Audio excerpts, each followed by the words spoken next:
Live from our Seven Tasmania studios, your nightly news with Kim Miller begins now. Portraits of Her Majesty are up for grabs, with federal MPs across Tasmania now able to hand out the images for free. Royal fans have already come forward as part of a national program where voters can request the pictures. And just in the last few days since the announcement of Her Majesty's death, we've been run off our feet, frankly, with people requesting portraits. More than 100 remain at Brian Mitchell's electoral offices, but there will be no availability to stock up once they are gone, as local politicians await images of the new British monarch. The Queen's death has prompted some locals to look back on the Royals' 1970 tour to our island, a local keen to share her late father's connection to the royal yacht Britannia. Touring Australia in 1970, Launceston was next in line to be graced with royalty. But for the north of the state, the excitement began the next day, Saturday the 4th of April, when the stately royal yacht arrived at Inspection Head in the Tamar. Patricia Kerr's late father, William George Skinner, the harbour master behind the Britannia's wheel, bringing the 43-year-old Queen safely to shore. It was sort of a once-in-a-lifetime experience for us all. Her Majesty met by a sea of adoring fans. My old mum, she stood on the wharf in a red tartan outfit and was as proud as punch. Living in England for the first 12 years of her life, Patricia feels a strong connection to the royals. I might have been in Australia a long, long time, but I'm still an English lass. Visiting the yacht with her sister 20 years ago. I don't know many families that have had 3 people all stand on the bridge, apart from the royal family, of the Britannia. It's been an emotional weekend for the Kerr family, the 40th anniversary of their father's passing and the Queen's death coinciding. It's been pretty raw. And while the Queen's absence will be felt across the Commonwealth, her lasting legacy will live on forever in our hearts. Tasmania said goodbye to the Sovereign and her family. Brianna Boylan, 7 Tasmania News. Another victim survivor has divulged the mental pain he's been left with after years of alleged sexual abuse at the hands of his school teacher.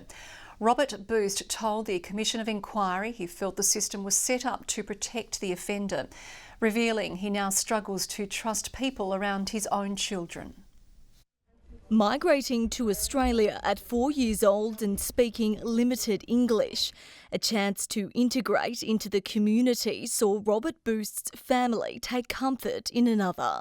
I was led to believe to trust him through my parents.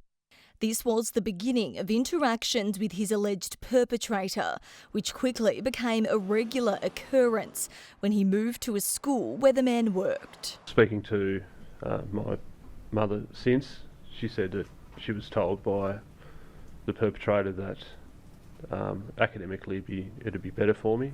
But Robert's experience of a person he once trusted went downhill. From really the time you arrived at the school in 1992 until about 1994, the perpetrator sexually abused you. Regular abuse, consistent.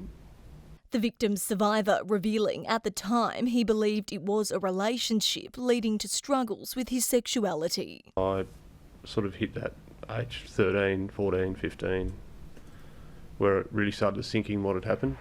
When opening up to authorities years later, he felt let down by the Director of Public Prosecution's office. If he'd done the same things to me when I was 18, as when I was 8, it'd be a whole different story. Following weeks of harrowing evidence detailing alleged abuse in a number of different settings, commissioners today focused on the way forward as hearings officially draw to a close in Hobart tomorrow.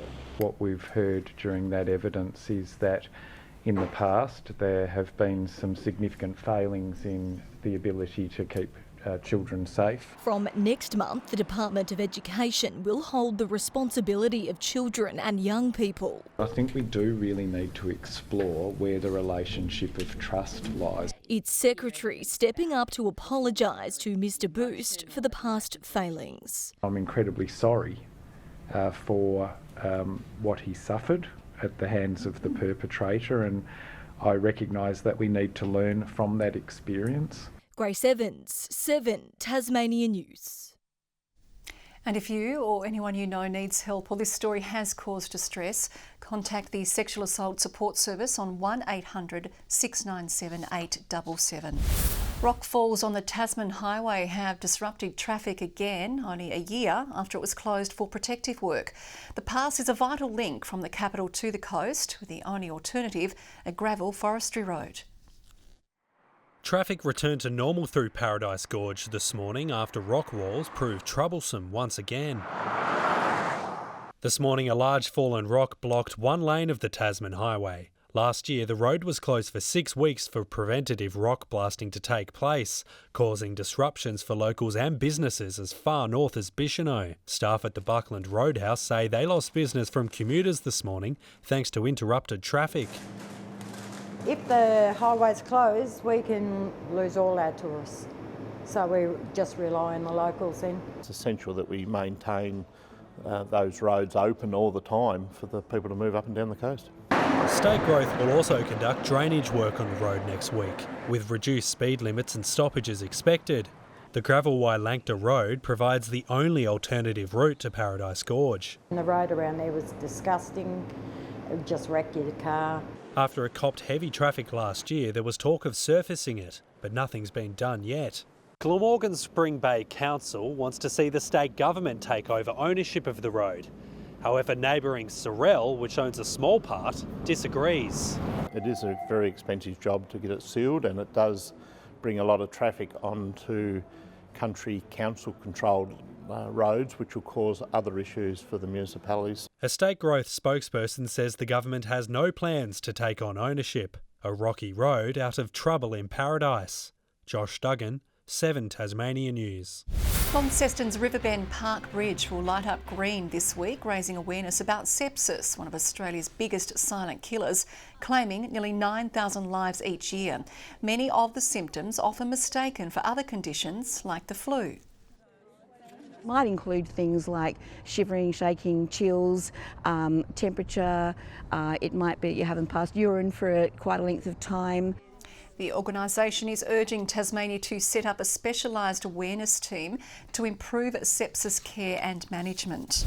Tasmanians are being encouraged to frock up for a good cause, with Launceston's Benevolent Society Ball returning to the city for another year.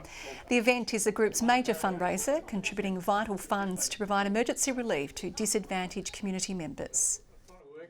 It is really a sad indictment of our community when we see so many people today who are homeless. Every penny you give will go back out to those who have a need.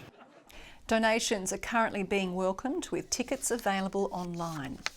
Kingborough coach Trent Bomela is asking his side to enjoy the lead-up to the club's first ever TSL Grand Final.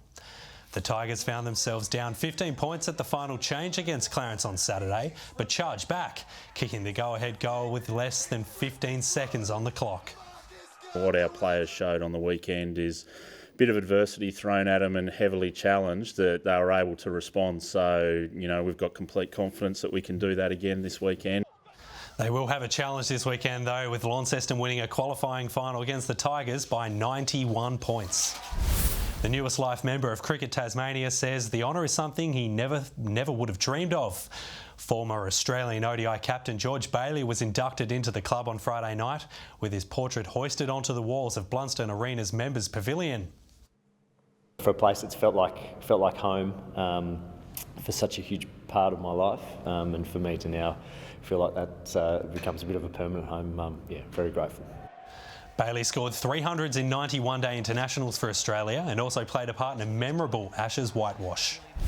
Good evening. Well, how about that chilly start this morning? Pretty cool for this time of year. Hobart a high of just 10, Launceston 14, Burnie 12 and Devonport 13. Some daytime temperatures up to 8 degrees below average, and even reports of snow settling on Bruny Island. St Helens 14 today, Friendly Beaches 13, Lowhead, Smithton and the Islands all 12, Strawn 11, Grove and Bushy Park 10, Lyawini -3 to a high of 3. Patchy low cloud over the west and south, more isolated cloud elsewhere across the state. Looking further afield, a mid-level cloud band sits over eastern Queensland and northeast New South Wales, low cloud over the southeast. A spiral frontal system lies off WA. Tomorrow we'll have a high pressure zone right over Tasmania. It moves through, but of course we'll still have some cool temperatures with a southerly aspect to the breezes. Those southwesterly winds will ease tomorrow and become more variable, firstly over the north and west, swells at 4 to 5 metres decaying. A frost warning has been issued for susceptible areas with temperatures as low as -2 in the morning. A bushwalkers alert for the Western and Central Plateau districts. A road weather alert for most districts too, with dangerous driving conditions expected. Forecast for Hobart 12, 2 overnight. 11 the top for Adventure Bay with an early shower, and -3 for Tarraleah, a top of 9 tomorrow. Launceston a high of 14 after a 0 start, 1 overnight for Devonport, 12 the top, and the same conditions for Bridport. Burnie partly cloudy, 11, 12 the high for Strawn with a shower easing, possible shower for Marrawar, 12 the maximum. And for the east, 12 for St Helens, also for Swansea, and 12 for Whitemark, but sunny on Flinders Island. On Wednesday, fine after morning frost apart from a late shower over the northwest. Showers over the northwest on Thursday extending across the state during the morning, and on Friday another showery day, more concentrated over the north and northwest. 18 and showers for Perth, a sunny 20 for Adelaide, a possible shower in Melbourne, showers easing from Sydney, 16 there, sunny and 25 in Brisbane. Hobart partly cloudy at the moment, 6 degrees, 8 in Launceston, 8 and mostly clear in Devonport. Temperatures dropping a little bit right now, Kim, with a chilly Tuesday on the cards tomorrow. Winter is still with us. Thank you very much, Murph.